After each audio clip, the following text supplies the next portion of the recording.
Chapter 1: The Humble Beginnings.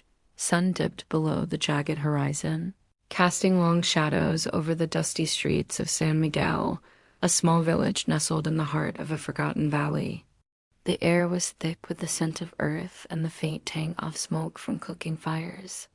Elena Martinez, a slender girl of 16 with dark, expressive eyes and calloused hands, sat on the steps of her family's modest home, mending a torn dress for her younger sister, Maria. The fabric was frayed and faded, but Elena's nimble fingers worked with precision, stitching the seams with care. Inside the one-room house, her mother, Rosa, stirred a pot of thin soup over a crackling fire.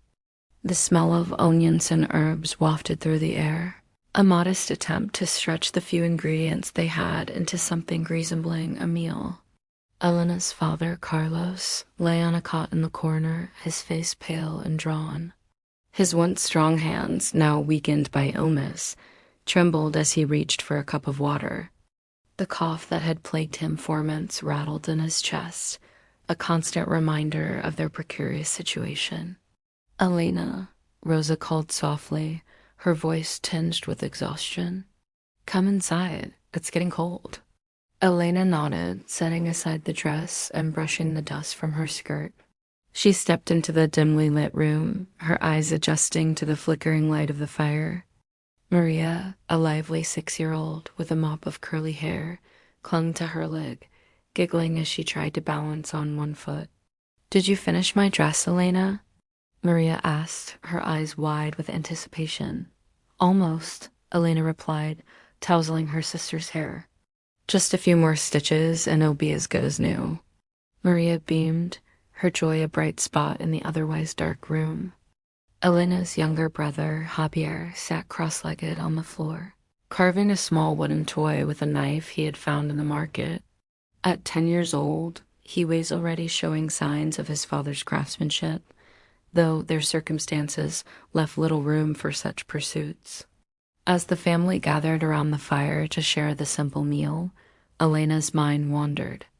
She gazed at the cracked walls of their home, the patches of sky visible through the holes in the roof, and the worn faces of her loved ones.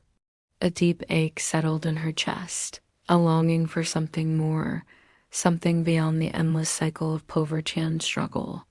"Mama," Elena said quietly, breaking the silence, "do you think things will ever get better?"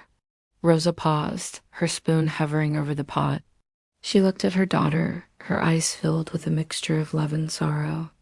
"Life is hard, Mihija," she said gently, "but we must keep going, for each other." Elena nodded, but the answer did little to ease the restlessness in her heart.